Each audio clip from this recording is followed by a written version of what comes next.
بسم اللہ الرحمن الرحیم۔ بسم اللہ الرحمن الرحیم۔ السلام علیکم عزیز طلبہ کرام، امید ہے آپ حضرات خیریت سے ہوں گے۔ آج ہمارا صحیح مسلم کا سبق نمبر 313 ہے، جس کا عنوان ہے باب التأمین۔ آگے بڑھنے سے پہلے خلاصہ جات کو ایک نظر دیکھ لیں۔ گزشتہ سبق میں ہم نے اس عنوان کے تحت ان نکات پر بات کی تھی۔ آج کے سبق میں ہم اس عنوان کے تحت ان مذکورہ نکات پر بات کریں گے۔ تو بڑھتے ہیں سبق کی طرف۔ وبه قال حدثنا يحيى بن يحيى قال قرأت على مالك عن ابن شهاب عن سعيد بن المسيب وابي سلمة بن عبد الرحمن انهما اخبراه عن ابي هريرة رضي الله عنه ان رسول الله صلى الله عليه وسلم قال اذا امن الامام فامنوا فانه من وافق تأمينه تأمين الملائكة غفر له ما تقدم من ذنبه قال ابن شهاب كان رسول الله صلى الله عليه وسلم يقول آمين۔ حضرت ابو ہریرہ رضی اللہ عنہ سے مروی ہے کہ نبی پاک صلی اللہ علیہ وسلم نے ارشاد فرمایا، جب امام آمین کہے تو تم بھی آمین کہو، اس لیے کہ جس کی آمین فرشتوں کی آمین کے موافق ہو گئی تو اس کے سابقہ تمام گناہوں کو معاف کر دیا جاتا ہے۔ ابن شہاب کہتے ہیں کہ نبی پاک صلی اللہ علیہ وسلم کہتے تھے آمین۔ اس اسناد کے رجال 6 ہیں۔ پہلے ہیں ابن شہاب محمد بن مسلم بن عبید اللہ، دوسرے ہیں سعید بن المسیب بن حزن، تیسرے ہیں ابو سلمہ بن عبد الرحمن ثقۃ ثبت۔ بقیہ حضرات کا تذکرہ اس سے پہلے ہو چکا ہے۔ یہاں اس اسناد کے لطائف کو ذکر کیا جا رہا ہے۔ یہ امام مسلم رحمۃ اللہ علیہ کی خماسیات میں سے ہے۔ اس کے رجال سے ستہ کے رجال ہیں اور اس میں مدنی راویوں کا تسلسل ہے، سوائے امام مسلم رحمۃ اللہ علیہ کے استاد صاحب کے کہ وہ نیسابوری ہیں، اور اس میں تابعی 2 تابعین سے روایت کر رہے ہیں، اور اس میں سعید اور ابو سلمہ یہ فقہائے 7 میں سے ہیں، اور بعض حضرات فرماتے ہیں کہ یہ اصح الاسانید ہے، یعنی ابن شہاب ابن المسیب سے روایت کرتے ہیں اور وہ حضرت ابو ہریرہ رضی اللہ عنہ سے روایت کرتے ہیں، یہ اصح الاسانید ہے۔ نماز میں آمین کہنے کا شرعی حکم اور اس کی کیفیت کے بارے میں ائمہ کرام کے اقوال اور ان کے دلائل ہم ذکر کرتے ہیں۔ جمہور فقہا کے نزدیک آمین کہنا سنت ہے، جبکہ ظاہریہ اور بعض اہل علم کے نزدیک واجب ہے۔ دوسری بحث یہ ہے کہ آمین بلند آواز سے کہنی چاہیے یا آہستہ آواز میں۔ اس مسئلے میں ائمہ کرام کے مختلف نقطہ نظر ہیں۔ امام مالک اور ایک روایت کے مطابق امام ابو حنیفہ رحمہ اللہ کے نزدیک مقتدی آہستہ آمین کہے گا، جبکہ امام ابو حنیفہ رحمہ اللہ کی دوسری روایت جو صاحبین کا بھی مختار مذہب ہے وہ یہ ہے کہ امام اور مقتدی دونوں آہستہ آمین کہیں گے۔ امام شافعی رحمہ اللہ کا جدید قول اور امام احمد بن حنبل رحمہ اللہ بلند آواز کے قائل ہیں۔ علامہ انور شاہ کشمیری رحمہ اللہ فرماتے ہیں کہ وہ حدیث جس میں ولضالین کے بعد آمین کہنے کا ذکر ہے، وہ دراصل آمین کہنے کا محل اور مقام بتانے کے لیے ہے، جہر یا اخفاء کے لیے نہیں۔ اگر امام کو بلند آواز سے آمین کہنی ہوتی تو مقتدی کو ولضالین کے ختم کا انتظار کرنے کی ہدایت نہ دی جاتی، بلکہ وہ امام کی آواز سن کر خود آمین کہہ لیتے۔ جن روایات میں نبی پاک صلی اللہ علیہ وسلم سے بلند آواز منقول ہے وہ مستقل سنت نہیں بلکہ تعلیمی مقاصد کے لیے تھی، تاکہ صحابہ کرام کو آمین کہنے کا مقام اور طریقہ سکھایا جا سکے۔ بالکل اسی طرح جیسے حضرت عمر رضی اللہ عنہ نے دعائے استفتاح اور حضرت ابن عباس رضی اللہ عنہما نے نماز جنازہ میں فاتحہ بلند آواز سے پڑھی تھی تاکہ لوگ سیکھ سکیں۔ آمین دراصل ایک دعا ہے، اور قرآن و حدیث کا عمومی قاعدہ یہ ہے کہ دعا آہستہ مانگنا افضل اور خشوع و خضوع کے زیادہ قریب ہے، جیسے کہ اللہ تعالیٰ نے ارشاد فرمایا ادعوا ربکم تضرعا وخفیہ۔ حضرت عمر فاروق اور حضرت ابن مسعود رضی اللہ عنہما جیسے جلیل القدر صحابہ سے مروی ہے کہ وہ 4 چیزیں آہستہ کہتے تھے: تعوذ، تسمیہ، آمین اور ربنا لک الحمد۔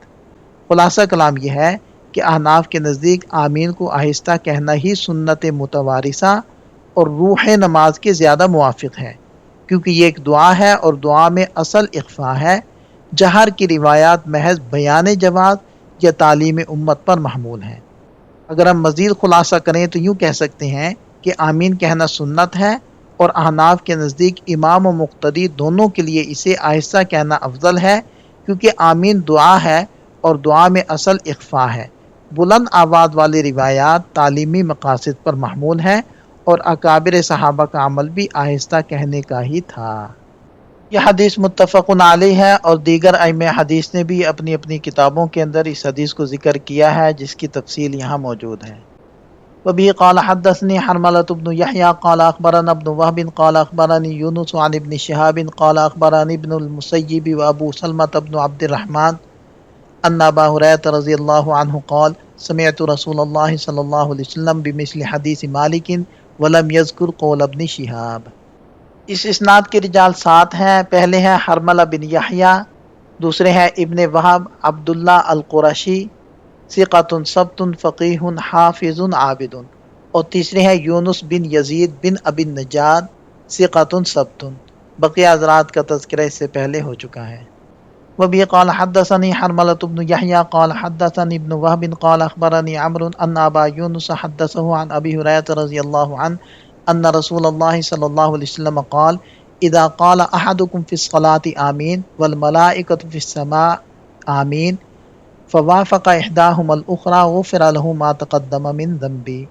حضرت ابو ہریرہ رضی اللہ عنہ سے مروی ہے کہ نبی پاک صلی اللہ علیہ وسلم نے ارشاد فرمایا، جب تم میں سے کوئی ایک نماز میں آمین کہے اور فرشتے آسمان میں آمین کہیں تو ایک کی آمین دوسرے کے موافق ہو جائے تو سابقہ گناہوں کو معاف کر دیا جاتا ہے۔ اس اسناد کے رجال 5 ہیں۔ پہلے ہیں عمرو بن حارث، ثقۃ فقیہ حافظ، دوسرے ہیں ابو یونس سلیم بن جبیر الدوسی، ثقۃ، اور بقیہ حضرات کا تذکرہ اس سے پہلے ہو چکا ہے۔ بھی قال حدثنا عبد الله بن مسلمة القعنبي قال حدثنا المغيرة عن ابي الزناد عن الاعرج عن ابي هريرة رضي الله عنه قال قال رسول الله صلى الله عليه وسلم اذا قال احدكم آمين والملائكة في السماء آمين فوافقت احداهما الاخرى غفر له ما تقدم من ذنبه۔ اس اسناد کے رجال 5 ہیں۔ پہلے ہیں عبداللہ بن مسلمہ القعنبی، ابو عبد الرحمن البصری، ثقۃ ثبت، دوسرے ہیں المغیرہ بن عبد الرحمن، تیسرے ہیں ابو الزناد عبداللہ بن زکوان، ثقۃ فقیہ، چوتھے ہیں الاعرج عبد الرحمن بن ہرمز، ثقۃ ثبت فقیہ۔ وبه قال حدثنا محمد بن رافع قال حدثنا عبد الرزاق قال حدثنا معمر عن حماد بن منبه عن ابي هريرة رضي الله عنه عن النبي صلی اللہ علیہ وسلم بمثله۔ اس اسناد کے رجال 5 ہیں۔ پہلے ہیں محمد بن رافع القشیری، دوسرے ہیں عبد الرزاق بن حمام بن نافع، ثقۃ حافظ، تیسرے ہیں معمر بن راشد الازدی، چوتھے ہیں حمام بن منبہ بن کامل، ثقۃ، اور حضرت ابو ہریرہ رضی اللہ عنہ کا تذکرہ اس سے پہلے متعدد بار ہو چکا ہے۔ ابھی قال حدثنا قتيبة بن سعيد قال حدثنا يعقوب بن عبد الرحمن عن سهيل عن أبيه عن أبي هريرة رضي الله عنه أن رسول الله صلى الله عليه وسلم قال إذا قال القارئ غير المغضوب عليهم ولا الضالين فقال من خلفه آمين فوافق قوله قول أهل السماء غفر له ما تقدم من ذنبه۔ حضرت ابو ہریرہ رضی اللہ عنہ سے روایت ہے کہ نبی پاک صلی اللہ علیہ وسلم نے ارشاد فرمایا، جب قاری پڑھے غیر المغضوب علیہم ولا الضالین، جو اس کے پیچھے نماز پڑھ رہا ہے وہ کہے آمین، تو اس کا قول آسمان والوں کے قول کے موافق ہو جائے تو اس کے سابقہ گناہوں کو معاف کر دیا جاتا ہے۔ حدیث کا سب سے ایمان افروز نقطہ یہ ہے کہ جب بندہ کہتا ہے آمین، اس وقت آسمان کے فرشتے بھی یہی کلمات ادا کرتے ہیں۔ اگر مقتدی کے کلمات فرشتوں کے کلمات کے ساتھ موافق ہو جائیں تو یہ اس کی بخشش کا ذریعہ بن جاتے ہیں۔